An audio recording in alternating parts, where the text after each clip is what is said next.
Hola, buenas noches. Nuevamente con ustedes aquí en Crímenes de Córdoba, con todas las luces esta noche en el estudio de Canal C. Volvemos a presentarles una historia incompleta del primer programa de El crimen del palomero Rafael Muriel. Hoy vamos con la segunda parte de este crimen de Córdoba. En el capítulo anterior habíamos hablado de cómo fue el asesinato, de cómo estuvieron buscando durante 1 año y medio el cuerpo. Y luego, ¿qué sucedió? Encontraron el cuerpo. Nosotros en esta ocasión hemos tenido la suerte de encontrar a quien estaba realizando trabajos de agrimensura en ese campo. Gracias a que tuvieron que hacer una picada, lograron en un lugar inexpugnable encontrar los huesos que de otra manera no se hubieran podido encontrar. Escuchemos al ingeniero agrimensor Rubén Orlando Valentinis cómo fue aquel suceso.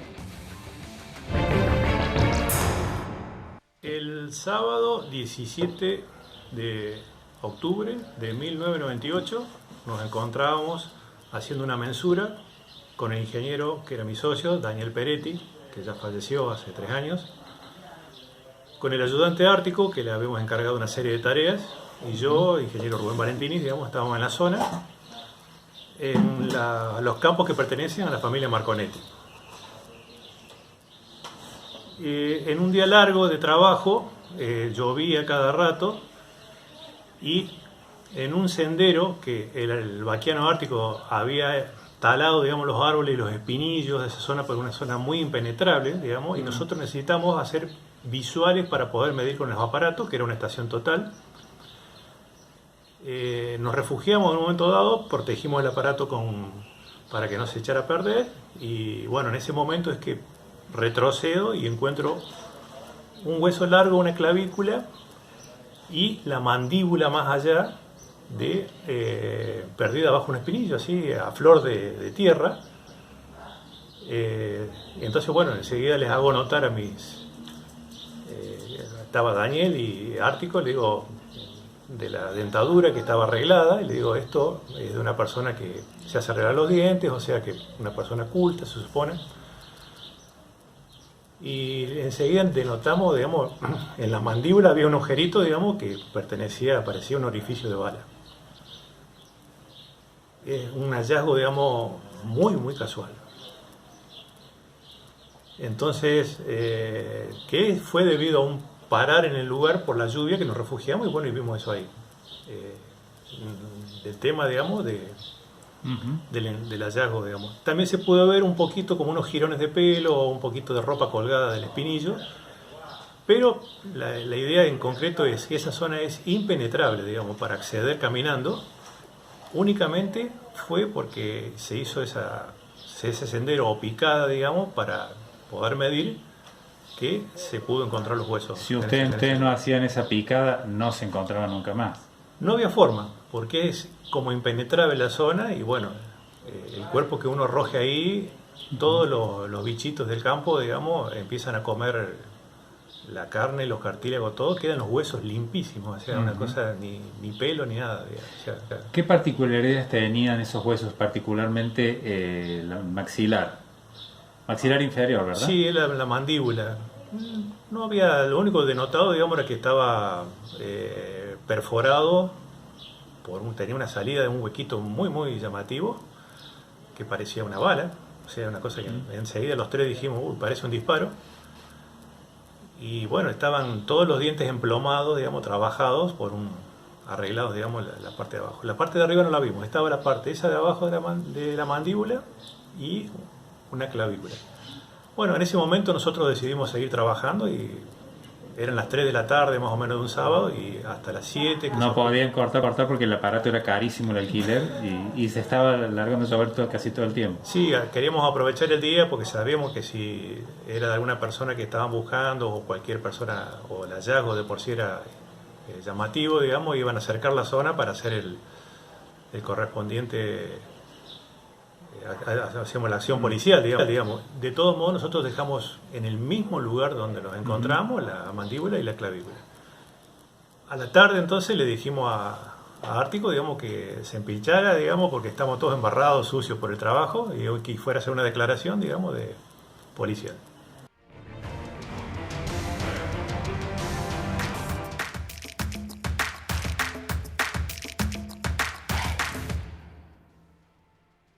Estudio Jurídico Arias, abogados, agentes de la propiedad industrial, patentes y marcas. Más iluminación. El intendente Martín Yayora dispuso reforzar el plan de mantenimiento y reemplazo de luminarias para seguir optimizando el sistema de alumbrado público de la ciudad, sustituyendo las luminarias existentes por tecnología LED, más económicas, sostenibles y eficientes. Mejorar la iluminación es brindar más calidad de vida a los vecinos. Juntos tenemos futuro. Municipalidad de Córdoba. Este programa cuenta con el auspicio de la Asociación de Magistrados y Funcionarios Judiciales de la provincia de Córdoba. Yangües, Papagenadio y Asociados, servicio de abogacía, atendiendo sus inquietudes y desarrollando en conjunto la mejor solución jurídica para su caso. De Allende, Gianotti, Aguirre Mosquera y Longobardi, abogados especialistas en Derecho Penal Económico. A la hora de defender sus derechos, elija un profesional de confianza y avalada trayectoria. Juan Fernández Salé, 30 años en la defensa penal. Estudio Ortiz Pellegrini y Asociados, Derecho Penal, Penal Económico, Asuntos Administrativos, Constitucionales, Civiles y Comerciales, Contenciosos Administrativos y de Familia. Te llevamos el alimento de tu mascota para todo el mes, todas las marcas, envío sin cargo en Córdoba y Sierras Chicas. Consulta al WhatsApp de Cecilia. ¿Necesitas entenderte con tu vecino o vecina? Elegí Mediación, Centro Público de Mediación Comunitaria del Defensor del Pueblo de la provincia de Córdoba. Atención gratuita de lunes a viernes de 10 a 16. Comunicate por WhatsApp al 351-739-6264. Estudio Romano e Hijos, especialistas en daños y perjuicios. 40 años de trayectoria en accidentes de tránsito y de trabajo.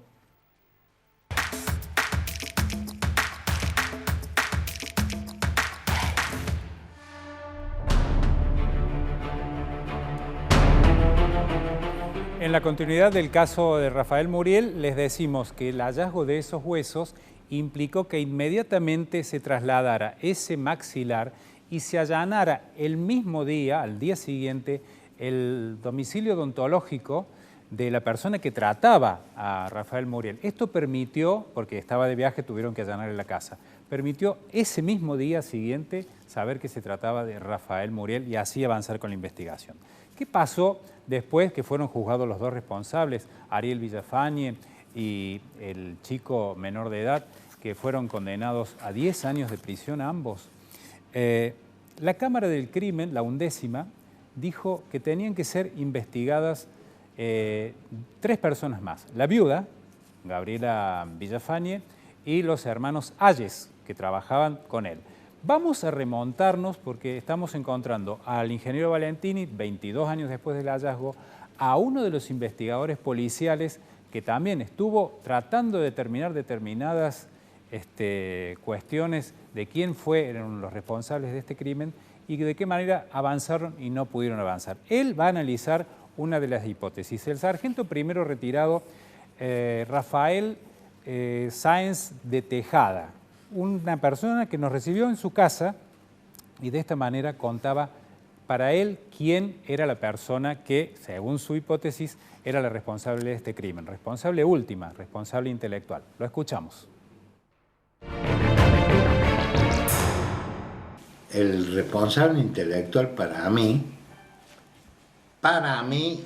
cosa que conversé con el que estaba de jefe, que era el comisario Pagano, y él coincidió conmigo, el que lo había matado. Es más, Juan también coincidió en esto, Juan Dómine, un suboficial, coincidió conmigo de que el asesino había sido Hayes, el asesino intelectual, o sea, el que había dado las órdenes. Una de la gente de la servidumbre, en un momento como para confirmar esto, ¿no?, nos dice a nosotros que la Gaba entraba, la Gaba era la mujer de Muriel, entraba a la pieza de Hayes, no estando la mujer. No estando la mujer, y qué hacían no sabía, ¿no?, dándonos a entender que tenían una relación. Esta hipótesis, porque es una hipótesis de que el autor intelectual era Hayes, ¿por qué no avanzó? ¿Se descartó, se desvirtuó o simplemente no se pudo avanzar? O sea, tenés que dividirlo en tiempos. Vos calculás que nosotros tuvimos 7 meses,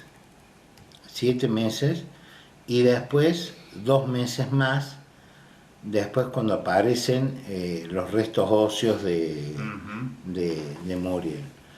En ese momento de que aparecen los restos óseos, se abre un panorama totalmente distinto, donde todo el grupo quería trabajar de nuevo como si empezáramos de cero. Lamentablemente el juez dijo, no, acá vamos a redondear. ¿Y se quedaron con los 2 acusados? Teníamos esos 2 acusados, o sea, ¿y qué íbamos a hacer?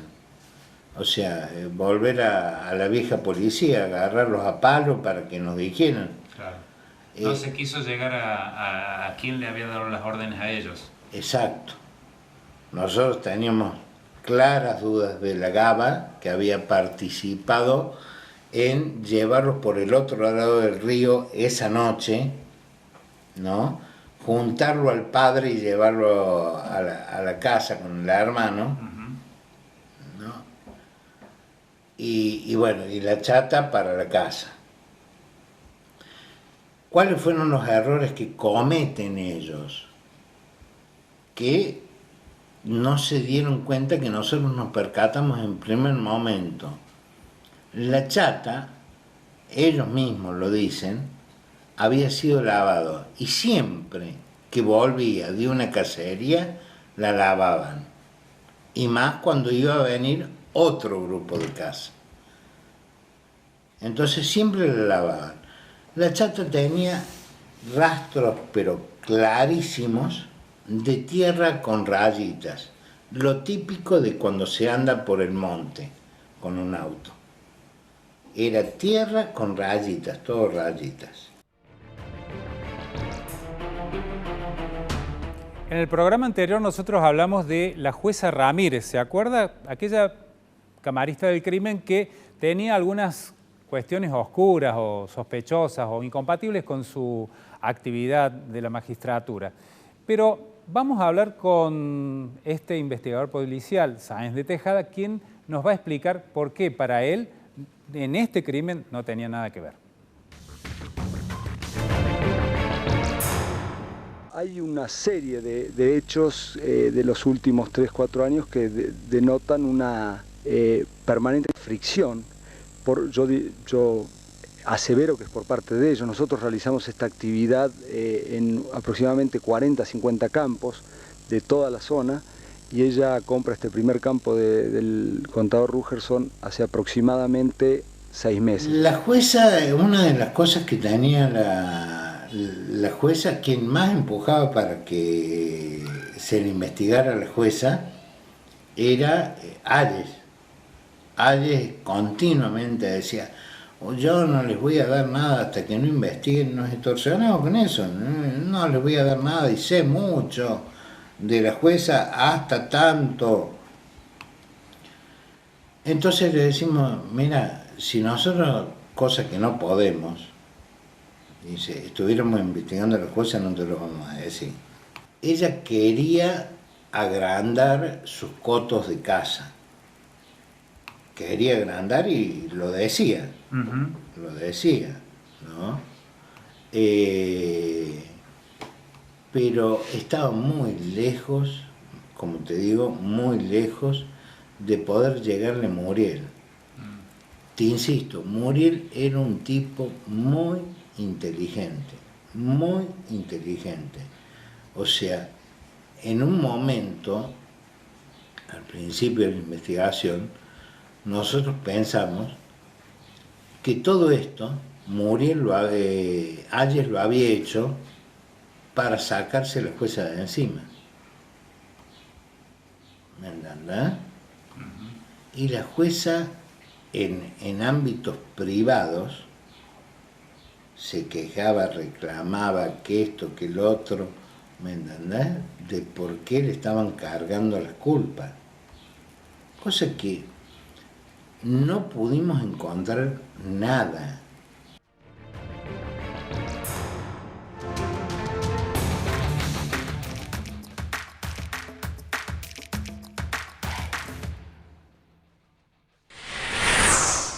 Te llevamos el alimento de tu mascota para todo el mes, todas las marcas, envío sin cargo en Córdoba y Sierras Chicas. Consulta al WhatsApp de Cecilia.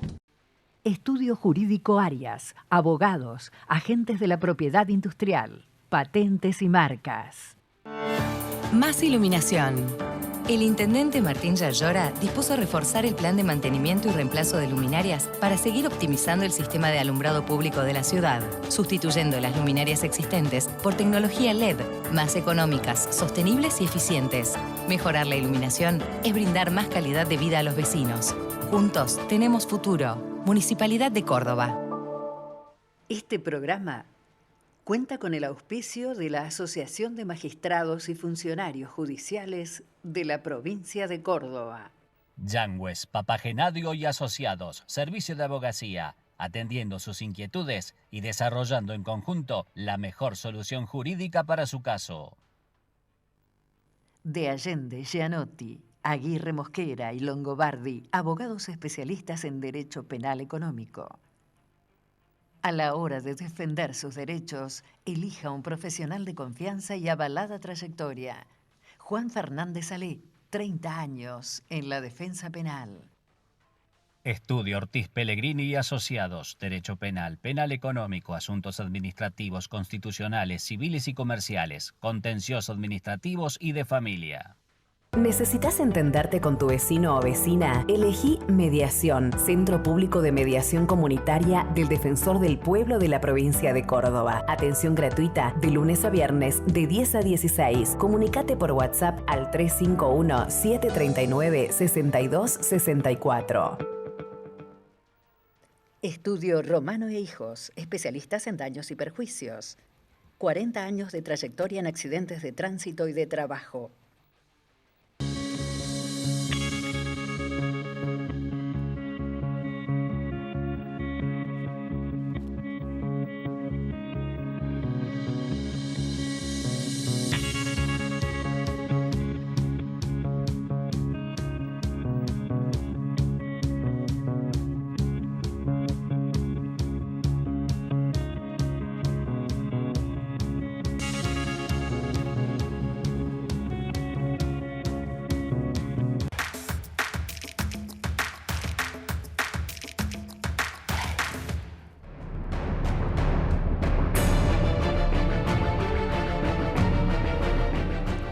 Habíamos dicho anteriormente que la Cámara, luego del primer juicio, o del juicio que se hizo, había mandado a investigar a 3 personas, a la viuda y a los 2 hermanos Hayes.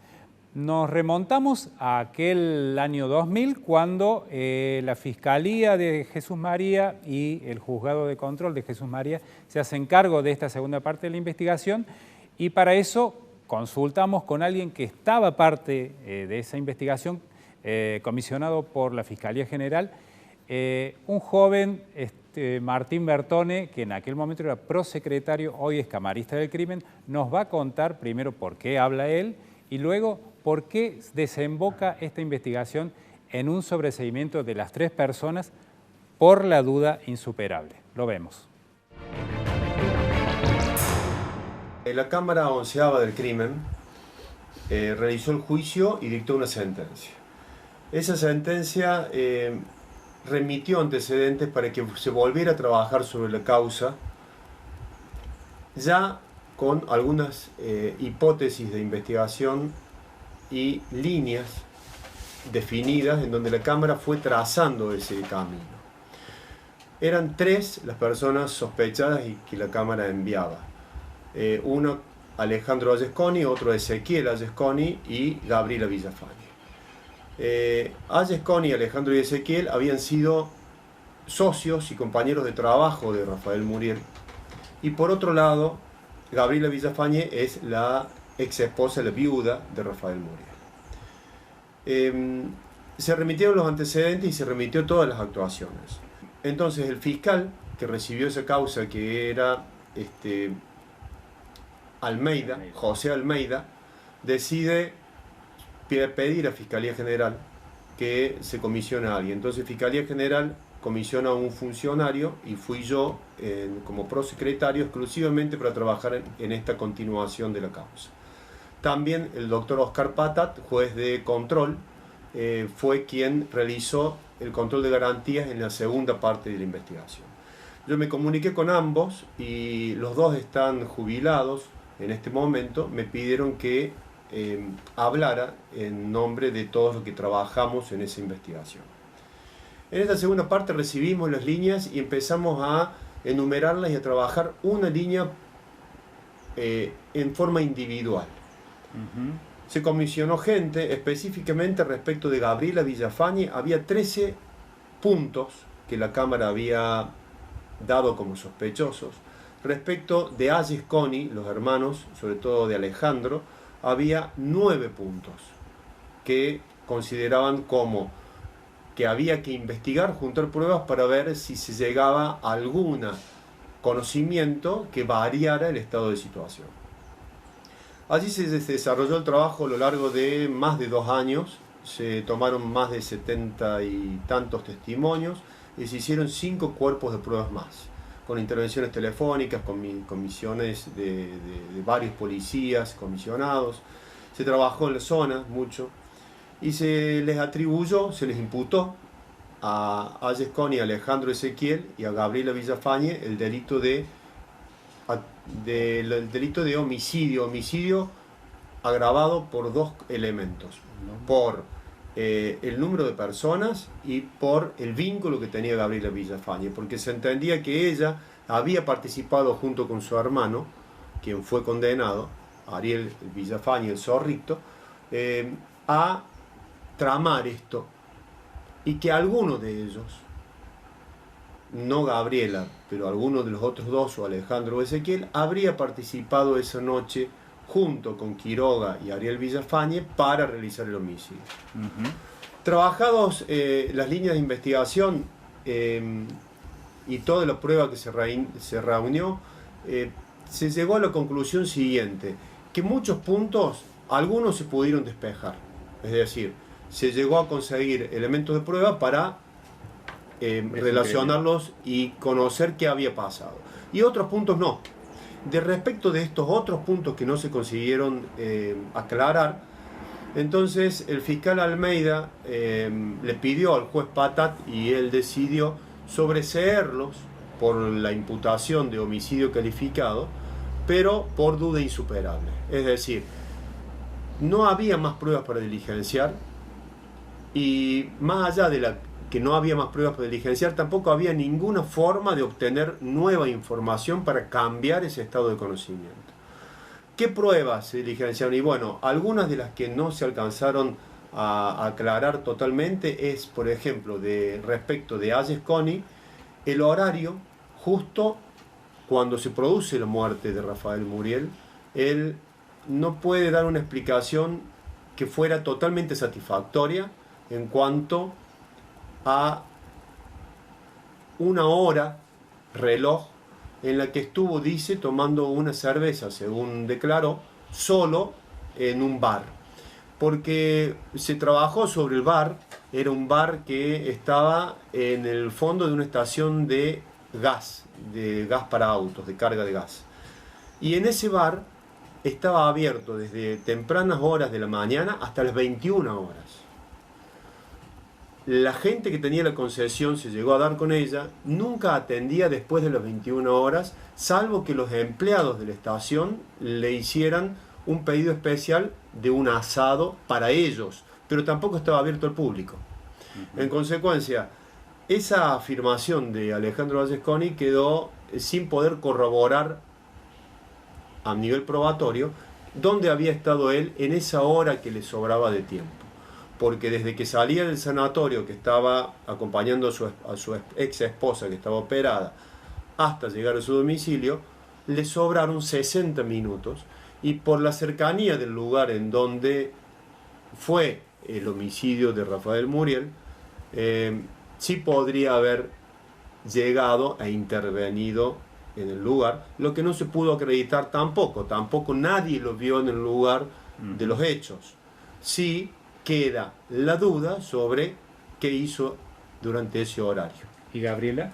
Gabriela Villafañe, fueron, como dije, aproximadamente 13 puntos que la Cámara mandó investigar, y también se trabajaron muchos de ellos.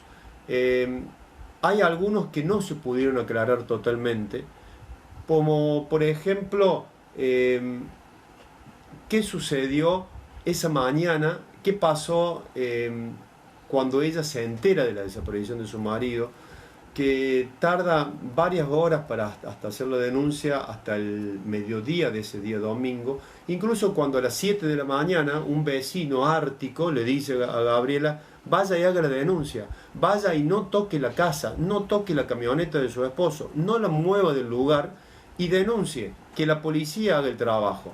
Sin perjuicio de ello, Gabriela no hizo la advertencia, sino que movió la camioneta, modificó las cosas en la casa, limpió, la camioneta se lavó, y después hace la denuncia a las 12 del mediodía, cuando había tenido una advertencia a las 7 de la mañana.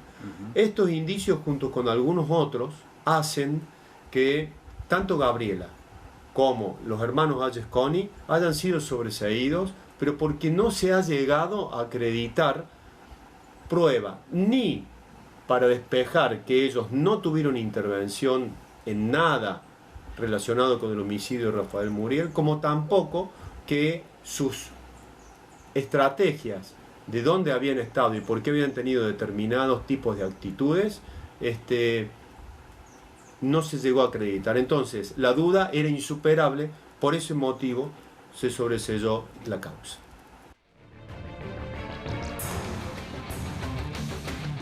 Hemos visto de qué manera ha sido insuperable la duda para la viuda, que después de la desaparición de Muriel, de su marido, hizo algunas cosas un poco extrañas, y de Hayes, particularmente del hombre fuerte de los Hayes, Alejandro, que no pudo justificar qué hizo durante una hora en un bar que supuestamente en realidad estaba cerrado.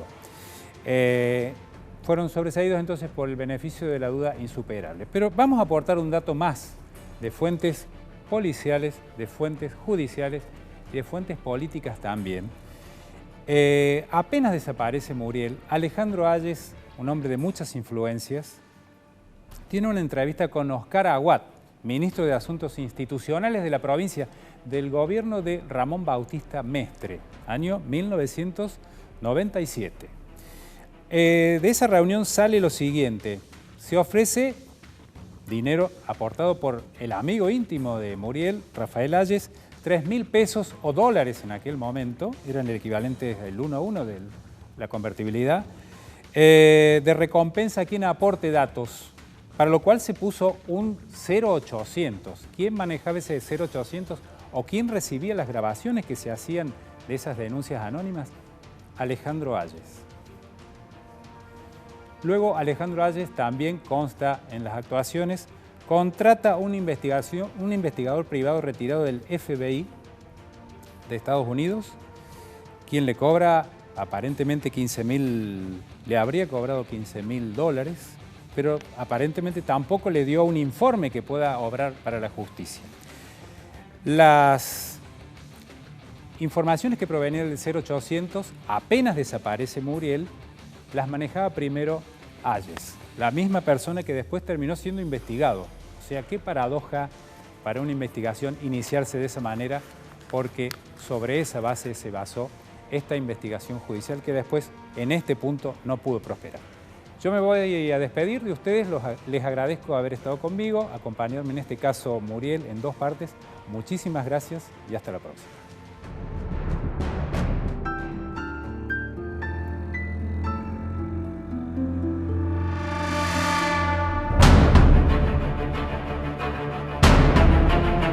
Thank you.